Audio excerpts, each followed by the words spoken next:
when a 37-year-old man is able to lock down a 19-year-old girl by luring her in with the promise of access, status, and fairy tales, that can seem attractive to other 19-year-old girls. The easiest way to get more young girls is to secure one young girl and broadcast it to the world. Within Cassie's $30 million lawsuit, she admits to being placed within a supervisory position within Diddy's FO organization. Cassie states in her own words that she was required to, quote, facilitate the location and hiring of the S workers, end quote. Outside of prostitution, why are women essential to a trafficking ring? Women keep the ring going. More women equal more customers and more repeat customers. If Sean can control access to a group of preferred women, then Sean can in turn control the men who are attracted to these preferred women. This is his game. Get you to his house, get you in a compromising position on videotape, and keep you in suspense like a worm on a hook. And I said something to him and walked out the studio. He said, yo, I'm going to drug their ass off and pick them up and pimp them out to my nigga. He said, I'm going to drug them out. I'm going to get them all on drugs and I'm going to pimp their ass out to my nigga. And I was like, there's somebody kids, and walked out. It's been no secret in the industry that Diddy takes a liking to mentoring young men, i.e. Usher, Justin Bieber, and Chris Brown. Contrary to popular belief, young boys are attracted to the very same things that young girls are: the promise of access, status, and the fairy tale of being with women who are light years more attractive than them. The difference is, women can be lured with the access and status, and if you dangle a man's preference in front of him having both of those things, you can lure boys in with girls without having to offer them the status or the power. All these industry people know that Diddy been acting like this and doing this and try to engage other men into sexual acts with him. There was a story that he was trying to get Chris Brown, those young boys that he had. When we see photographs of Chris being whispered to in his ear by Cassie, in front of both his girlfriends, Drea and Karrueche, we can only assume what Cassie is propositioning him. Later, Chris is observed finalizing the details with Sean. Keep in mind, Chris is 19 years younger than Sean. Cassie is 17 years younger than Sean. Having women around who are Cassie's age will keep boys who are Chris's age coming back. Having both Cassie and Chris around doubled his attraction from a younger demographic and kept the applications from young girls who were vying for attention rolling in by the day. Some will argue Chris was already an established artist. He had his own money and success. He didn't need Diddy to meet girls. But there is a pivotal component everyone is forgetting: the dark times. I was a huge fan of Chris's. I love his music. He's a talented guy, but to hit a girl. Yeah, because I know both of them, and it's my house, and I'm allowed to give my house to whoever I want to give my house Sure. to. That's number one. Number two is that I'm the type of person that I don't cast a stone or cast a judgment on anybody. And so if a friend or friends ask me for a favor, then I'm gonna be there for a favor as long as I know that the energy of the favor is positive for two people to sit down and talk about a situation that they're in. I'm not gonna get involved in it. I'm not gonna pass judgment on it. If I could be there as a friend during hard times, then I'm gonna be there as a friend. Right. But I don't know the exact particulars. I didn't get into it. I'm not gonna do this or do that. It's a dark time for them, and I was there more as a support. That was it. Difficult to reflect on the darkest times in your life. Sometimes you gotta do that. I was fucked up. I hit rock bottom, but I made no excuses. Sean lured Chris in when Chris was at rock bottom. The industry had seemingly turned their back on Chris. Meanwhile, Sean was giving Chris his signature of approval. Sean was welcoming Chris into his family. There are numerous pictures online of Chris with Sean and his sons, and even photographs of Chris at Sean's party, where guests are sitting on an oversized bed. P. Diddy be wanting the body, and you gotta tell him no. You got to tell him no. I did. Just like I need you, I'll still be reaching for you. I know you need me, just like I need you. Hold out your hand for me, Ant, Chris Brown's manager. Who's now dating Monica. They're in the backyard, Ant, two other people, right? In Diddy's backyard. Diddy rolls up. Yo, Playboy, you need to come out that shirt, show him what you're working with. No, he did not say that. You know what Ant said? What? And I'll beat your motherfucking ass. Who you think you playing with? You got me fucked up. Ant said that to Puff? Damn sure did.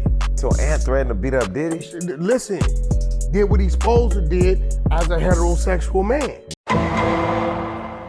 Chris Brown's manager was working overtime to get Chris Brown gigs after the Rihanna incident. During this time, Chris was surrounded by industry plants. The first industry plant was Drea Michelle. Drea was an exotic dancer who had a 7-year-old son at the time. She would leave her son in Wyoming while she worked an hour and a half away in Philadelphia. During the day, she would leave the apartment door unlocked. When the baby came home from school, he would have to wait at the gate for someone to come out in order for him to gain access to the property. Again, she did not provide him a key. This is why she left the door unlocked all day. The apartment had no furniture, according to the police report. There were just clothes and undergarments everywhere, and a dog in a cage with feces and urine covering it. The apartment smelled bad, and it was dirty. This 7-year-old was responsible for fixing himself a TV dinner every day and doing his homework by himself. The only reason Drea got caught is because her son called the police at 2 a.m. because he was afraid that he had not heard from his mother. The last time she spoke to her son, Drea told him that she was at a tanning salon. Can you imagine? No furniture in your house. Your kids don't even have a key fob to access the front gates or a key to lock and unlock the front door, but you have money for the tanning salon? They just keep getting this bitch pregnant. Rain down on me. Oh yeah. Fill me with your precious Holy Ghost. Rain down on me. Rain down on me. Of course, the bitch denied it was true. She said the media was making it all up, but I don't know how you can make up this police report. Hashtag more money, more problems. Catch that, catch that. During this time, Chris began to consume drugs and alcohol heavily and engage in reckless sex with married women and strippers. Drea and Karrueche were always willing participants.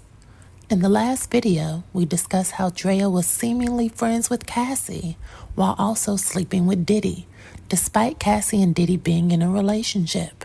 So it's no surprise Drea copied and pasted her style of friendships with Karrueche. Copy, paste, copy, paste.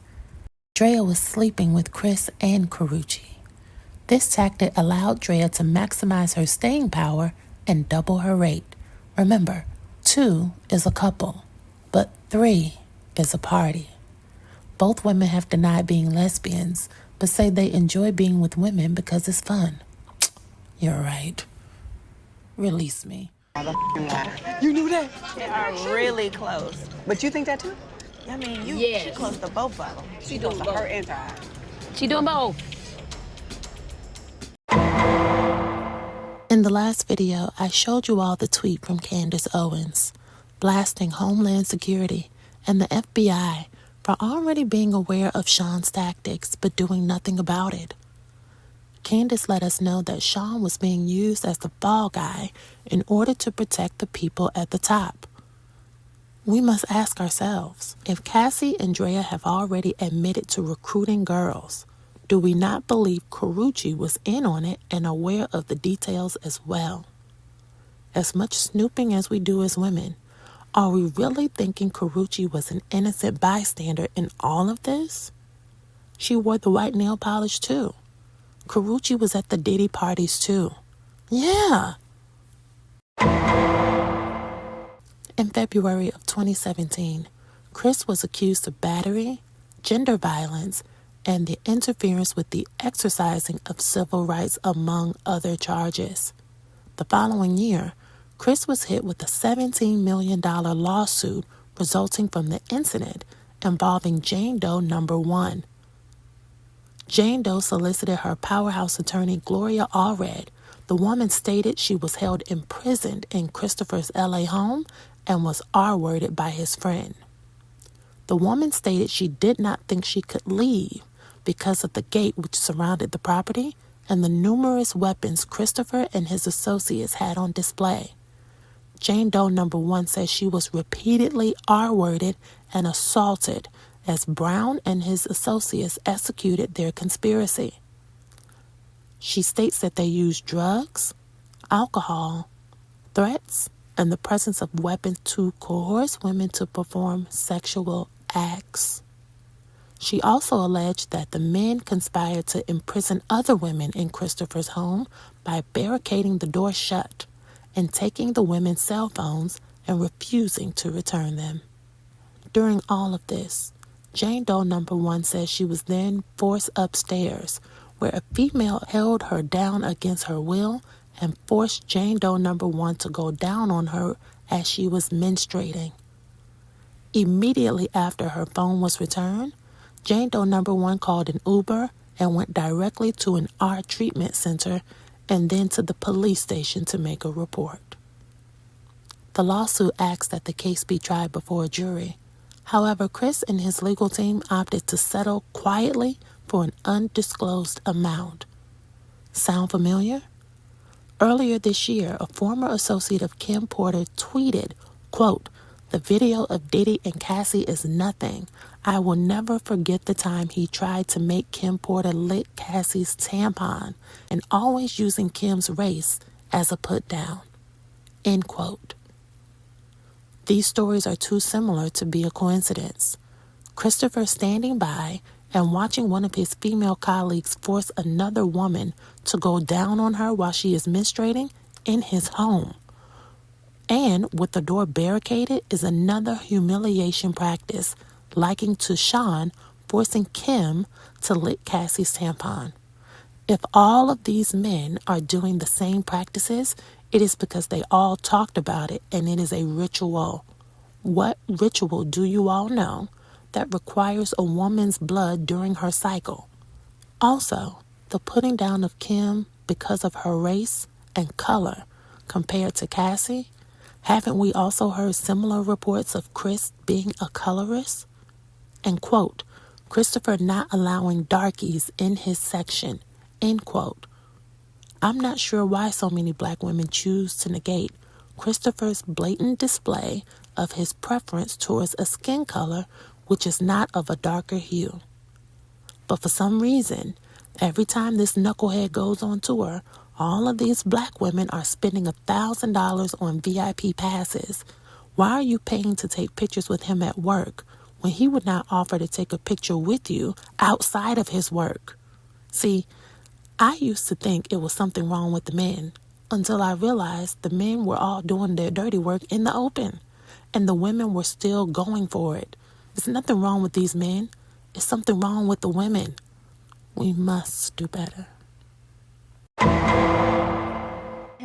Have you spoken to him? Yes. You have? Well, he's said he's sorry. He's dropped flowers off and tried to, say sorry and be back in good graces. What is he sorry for? For everything. He's sorry for what he's put me through. put you through. This is hard, okay? I'm warning you so you get it coming, okay? Not only what he put you through, but what you voluntarily participated in. Yeah. Because, and it's also, Karuchi, you could have said no at any moment. Yeah, it is. It's definitely on me as well. And that's why I said I let myself down. All right now, Iyanla is talking too real and too right. Every last one of these women have a part to play in this, from Cassie to Drea to Karuchi. When you want to act grown, you have to think grown and make better choices before it's all too late. Later that summer, Karuchi filed a restraining order against Chris, citing he had threatened to unalive her after discovering text messages in her phone.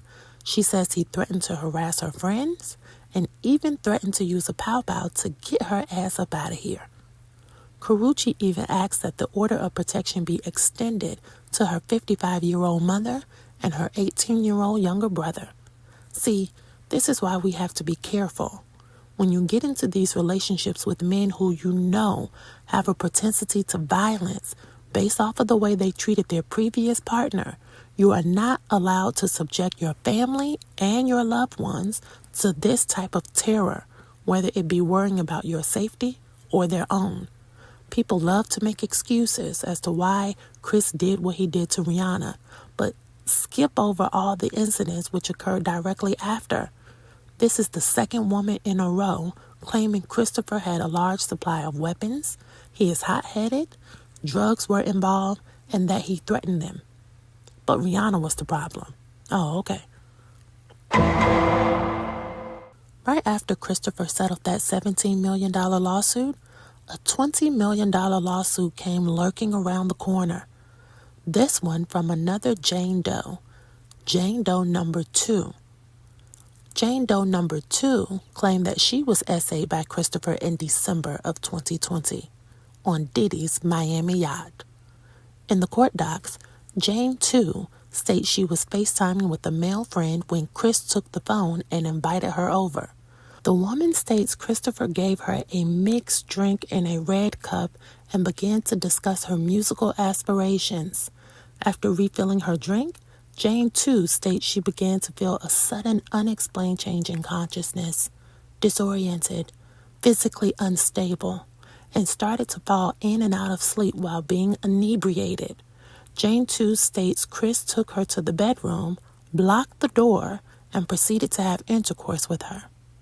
Once complete, he jumped up and announced, "I'm done." So here is where things get shaky. You remember Monica's man from earlier. Well, he was Chris Brown's manager at this time.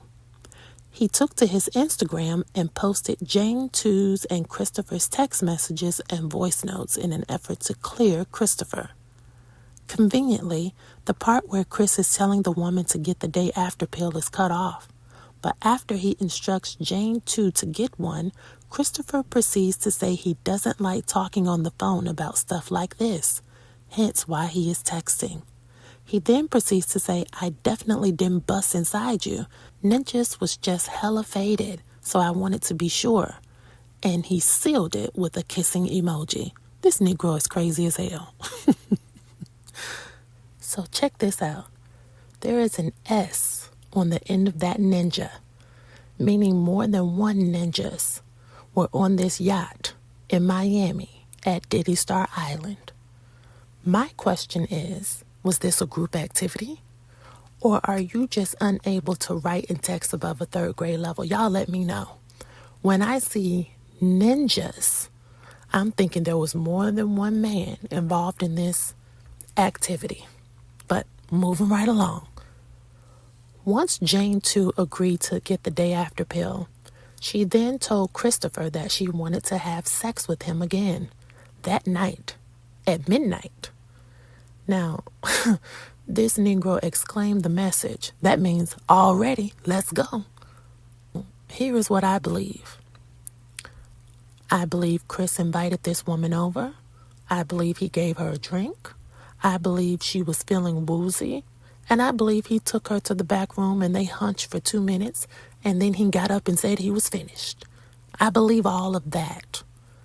I also believe, because this is Christopher Maurice Brown, that this young lady was attracted to him, and perhaps she had every intentions on having sex with him eventually.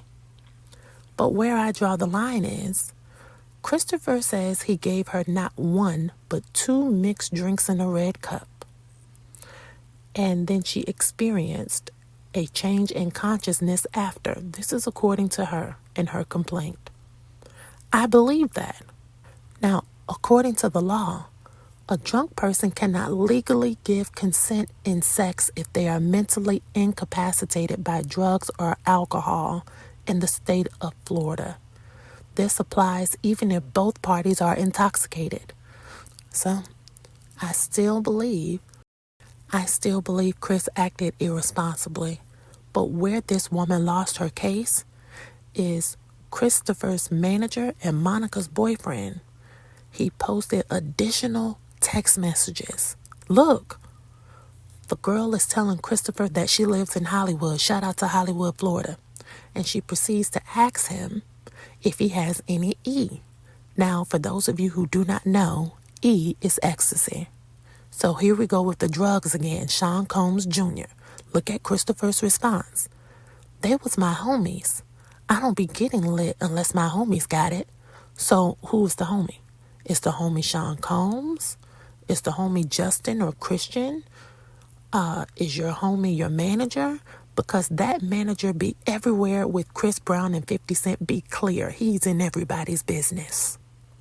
The next text said, we can chill tonight, meaning we can do it without the drugs. And Christopher replies back to Jane too, I'll try to find some. See, for me, that would be an insult for a man to even suggest we needed to ingest some ecstasy in order to be intimate.